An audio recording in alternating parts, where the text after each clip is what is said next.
करेंगे BA part 3 के प्रश्न पत्र सेकंड के अंतर्गत प्लेटो के न्याय सिद्धांत से संबंधित अध्ययन। इससे पूर्व की वीडियो में हमने प्लेटो के न्याय सिद्धांत के अंतर्गत न्याय के दो पहलू व्यक्तिगत और सामाजिक और प्लेटो के न्याय सिद्धांत की विशेषताओं का अध्ययन किया था।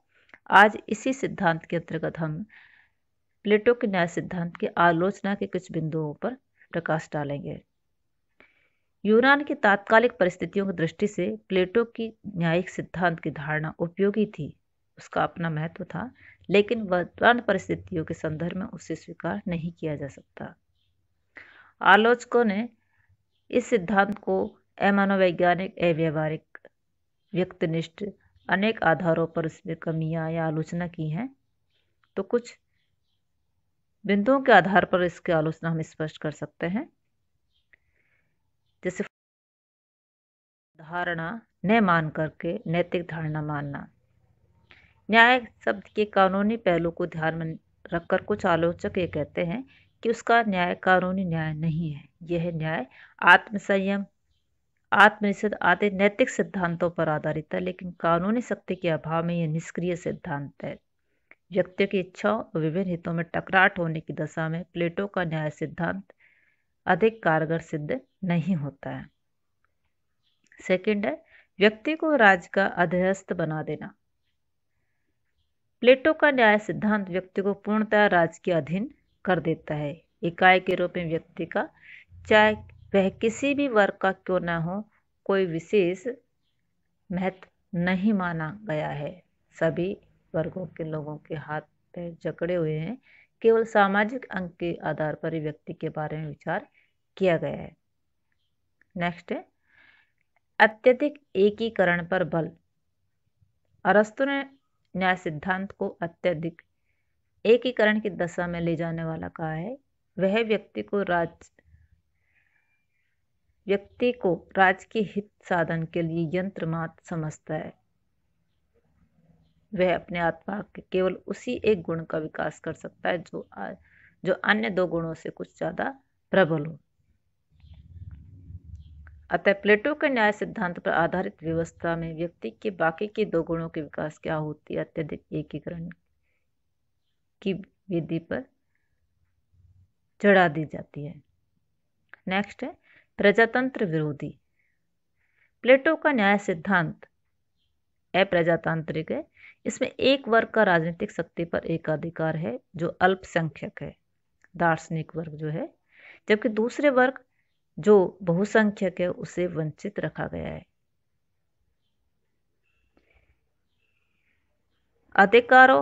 इसमें अधिकारों और दंड की व्यवस्था का अभाव। प्लेटो के न्याय सिद्धांत में व्यक्ति के अधिकारों, उसकी स्वतंत्रताओं, उसके ऐच्छिक कार्य क्षेत्र आदि की कोई व्यवस्था नहीं है। प्लेटो यह तो कहता है कि कोई किसी दूसरे की कार्य क्षेत्र में हस्तक्षेप नहीं करे, परंतु इस बात की कोई व्यवस्था नहीं करता है कि यदि कोई हस्तक्षेप करता है तो उसके लिए क्या दंड होगा। इस प्रकार प्लेटो का न्याय सिद्धांत व्यक्तियों में उत्पन्न होने वाले संघर्षों का कोई समाधान नहीं करता। नेक्स्ट इसी में विरोधाभास।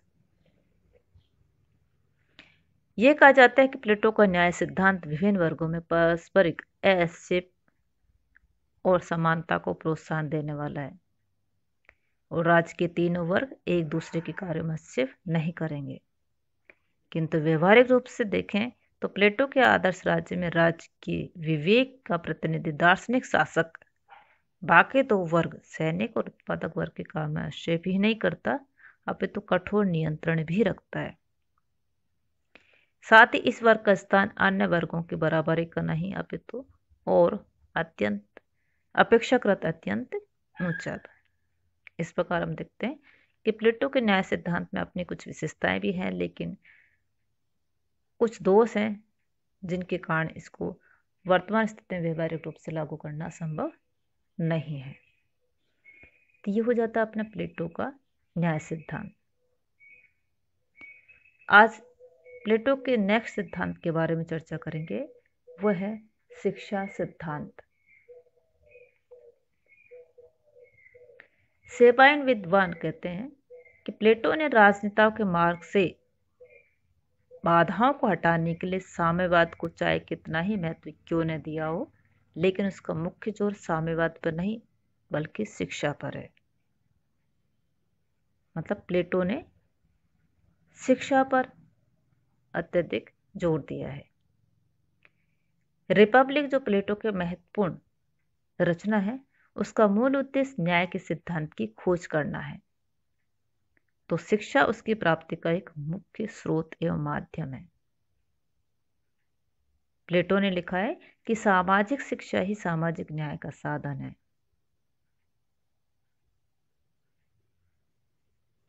प्लेटो की मान्यता थी कि किसी भी श्रेष्ठ राजनीतिक जीवन के निर्माण के लिए श्रेष्ठ शिक्षा प्रणाली का होना नितांत आवश्यक है।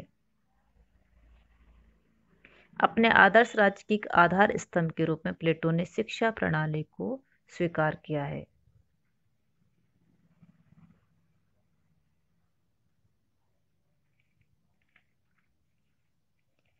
शिक्षा का महत्व।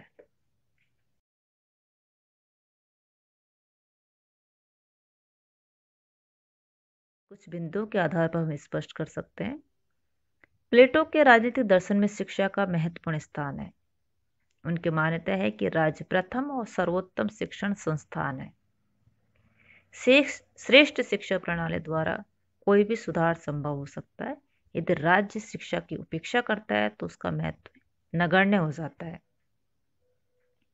चाहे वे कितने ही अन्य कार्य अच्छे क्यों न करे। इसलिए डेनिंग विद्वान ने कहा है कि प्लेटो के राज्य का प्रमुख कार्य शैक्षणिक है, और इस प्लेटो के शिक्षा सिद्धांत इस महत्व को कुछ बिंदुओं के द्वारा स्पष्ट किया जा सकता है, जिसमें फर्स्ट है, नागरिकों को सद्गुणी बनाने के लिए शिक्षा की आवश्यकता। प्लेटो ये मानकर चलते हैं कि सद्गुणी ही ज्ञान है, जो कि प्लेटो की शिक्षा सिद्धांत की मूल्य मान्यता है। इसका अभिप्राय यह है कि संसार में कुछ वस्तुनिष्ठ सत्य है जिनका ज्ञान आंतरिक अनुभूति या कल्पना से नहीं अपितु विवेकपूर्ण तर्कसंगत अनुसंधान से हो सकता है। नेक्स्ट है शिक्षा द्वारा प्राकृतिक क्षमता का विकास। सामान्यतः दो तत्व प्रकृति तथा परिपोषण की व्यक्ति के चरित्र निर्माण हेतु समान रूप से अनिवार्यता स्वीकार की जाती है।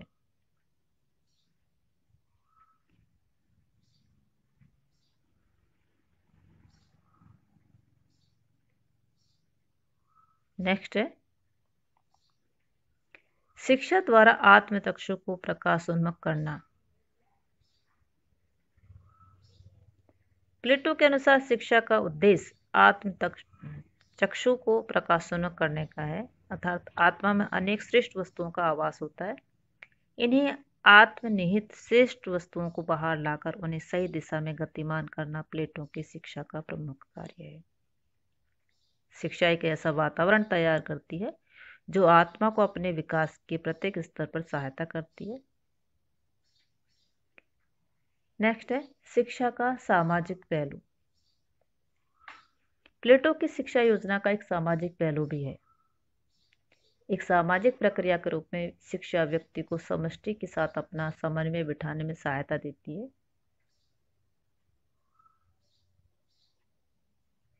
शिक्षा के द्वारा ही उसमें आज्ञाकारिता, आत्मसंयम जैसे अच्छे गुणों का विकास होता है और छल कपट पाखंड आदि से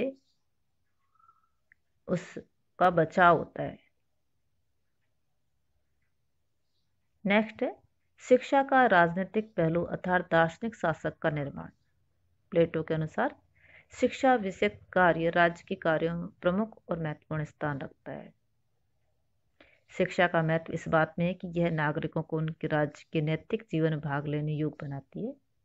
आदर्श राज्य में जो सर्वोच्च स्थान प्लेटो ने दार्शनिक शासक को दिया है एवं संरक्षक वर्ग को उत्पादन वर्ग की तुलना में जो महत्वपूर्ण स्थान प्राप्त हुआ है, उसका आधार शिक्षा ही है। प्लेटो का दार्शनिक शासक ये सर्वश्रेष्ठ स्थान इसलिए प्राप्त करता है क्योंकि उसकी शासन करने की प्राकृतिक क्षमता का शिक्षा के द्वारा समुचित रूप से विकास हो चुका है। उसने शिक्षा के माध्यम से संपूर्ण आदर्श अच्छाई का साक्षात्कार किया है। तो इस आधार पर प्लेटो, इन बिंदुओं के आधार पर स्पष्ट होता है कि प्लेटो शिक्षा को बहुत अत्यधिक महत्व देते हैं। लेकिन प्लेटो अपने शिक्षा सिद्धांत प्रतिपादित करने से पूर्व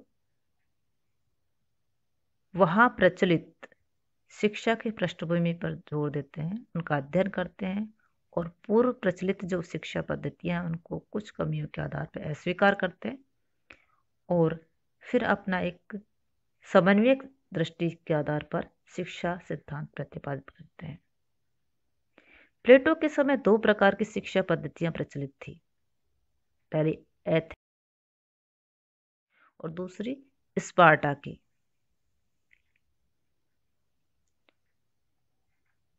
दोनों यूनानी नगर राज्य थे। दोनों प्रणालियों में अत्यधिक अंतर था और दोनों की अपनी अपनी कुछ विशेषताएं और कुछ कमियां थी, जिनका हम अध्ययन इस प्रकार करते हैं। फर्स्ट लेते हैं एथेंस की शिक्षा प्रणाली। एथेंस और स्पार्टा में दो अलग अलग शिक्षा प्रणाली थी। दोनों का प्लेटो ने अध्ययन किया और दोनों में कुछ गुणों को उन्होंने स्वीकार किया, कमियों को दूर अस्वीकार किया और उस आधार पर अपना शिक्षा सिद्धांत प्रतिपादित किया, जिसमें फर्स्ट है एथेंस की शिक्षा प्रणाली। यूनानी नगर राज्य एथेंस में शिक्षा व्यक्तिगत हाथों में थी। वहां नागरिकों की शिक्षा का प्रबंध राज्य नहीं करता था। शिक्षा देना परिवार का निजी कार्य समझाता था। यह माता पिता का ही कर्तव्य था कि वे अपने बच्चों की शिक्षा का प्रबंध करें। यहाँ राज्य की ओर से कोई स्कूल नहीं थे। यह शिक्षा व्यवस्था के 3 सोपान थे: प्राथमिक शिक्षा, माध्यमिक शिक्षा और सैनिक शिक्षा। प्राथमिक शिक्षा में एथेंस में 6 से 14 वर्ष की उम्र तक प्राथमिक शिक्षा मिल जाती थी और इसमें साहित्य, व्यायाम, संगीत की शिक्षा दी जाती थी।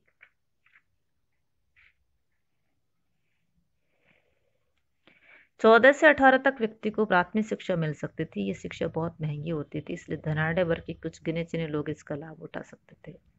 सर्वसाधारण वर्ग को साधारणतः इससे वंचित रहना पड़ता था। इस माध्यमिक शिक्षा का उद्देश्य व्यक्ति को राजनीतिक शिक्षा का प्रशिक्षण देना था। शिक्षा के अंतिम तथा सर्वोच्च सोपान में नागरिकों को 18 से 20 वर्ष की उम्र तक सैनिक शिक्षा दी जाती थी।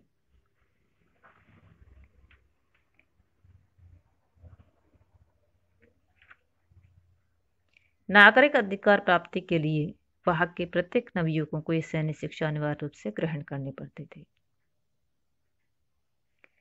यह केवल इन 2 अंतिम वर्ष 18 से 20 वर्ष की आयु, इस अवधि के लिए ही राज्य वहां सामाजिक प्रशिक्षण की व्यवस्था करता था, अन्यथा वहां शिक्षण व्यवस्था राज्य का कर्तव्य न होकर के व्यक्तिगत दायित्व था। एथेंस की शिक्षा प्रणाली में कई दोष थे। इसमें शिक्षा देना राज्य का नहीं परंतु परिवार की जिम्मेदारी मानी जाती थी। माता पिता द्वारा दी जाने वाली शिक्षा राज्य की आवश्यकता और उसकी प्रकृति के प्रतिकूल होती थी और ऐसी स्थिति में उत्तम नागरिक तैयार करने के स्थान पर उपद्रवी भ्रष्ट राजनीतिक उत्पन्न होते थे। और प्लेटो के मन में इस शिक्षा का एक बहुत बड़ा दोष ये था और उनका मानना था इसी दोष के कारण कि राजकीय नियंत्रण में शिक्षा नहीं है, इसी दोष के कारण एथेंस निवासी अज्ञानी और अयोग्य व्यक्तियों द्वारा शासित होने के दुष्परिणाम भोगता था।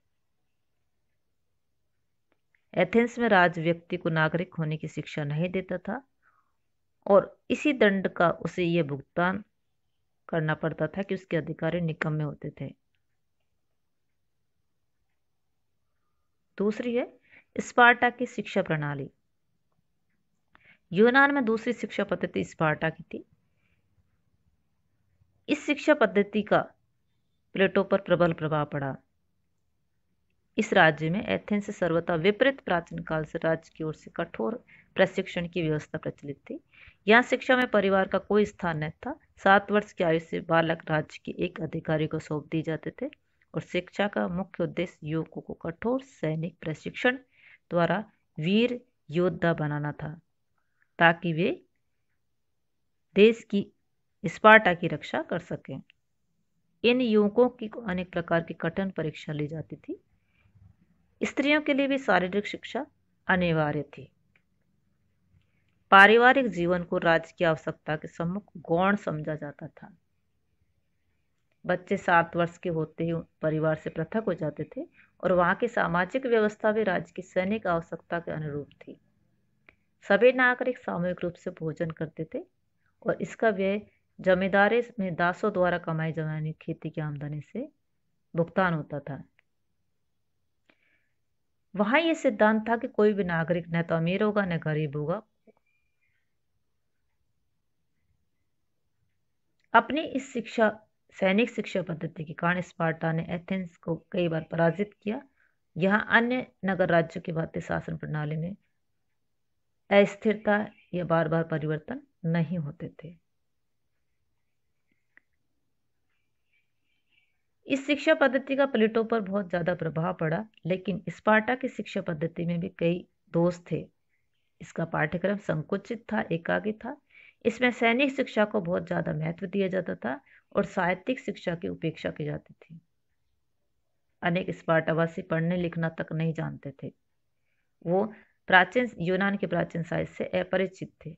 यहाँ केवल शारीरिक शिक्षा दी जाती थी, मानसिक और बौद्धिक प्रशिक्षण की उपेक्षा की जाती थी। अतः यह शिक्षा मनुष्य को पूर्ण रूप से व्यक्तित्व का विकास नहीं करती थी। व्यक्ति अर्थात यह शिक्षा व्यक्ति को पूर्ण नहीं बनाती थी।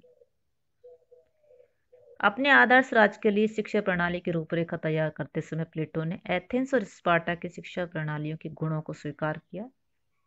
एथेंस से उसने शिक्षा का व्यक्तिगत पहलू अपनाया, जो व्यक्ति के संपूर्ण विकास को संभव बनाता है, और स्पार्टा से उसने ग्रहण किया कि शिक्षा का सामाजिक पहलू। प्लेटो की मान्यता थी कि शिक्षा व्यक्तिगत आधार पर न दी जाकर राज्य के नियंत्रण में ही दी जानी चाहिए। ऐसा होने पर ही व्यक्ति को समाज और राज्य में उसके लिए उचित स्थान पर अव्यवस्थित किया जा सकता है। साथ ही वह यह भी मानते थे कि स्पार्टा की भांति शिक्षा एकाकी भी नहीं होनी चाहिए। अर्थात प्लेटो ने स्पार्टा और एथेंस दोनों शिक्षा प्रणालियों में कुछ गुणों को स्वीकार किया और एक अपना शिक्षा सिद्धांत प्रतिपादित किया। थैंक्स।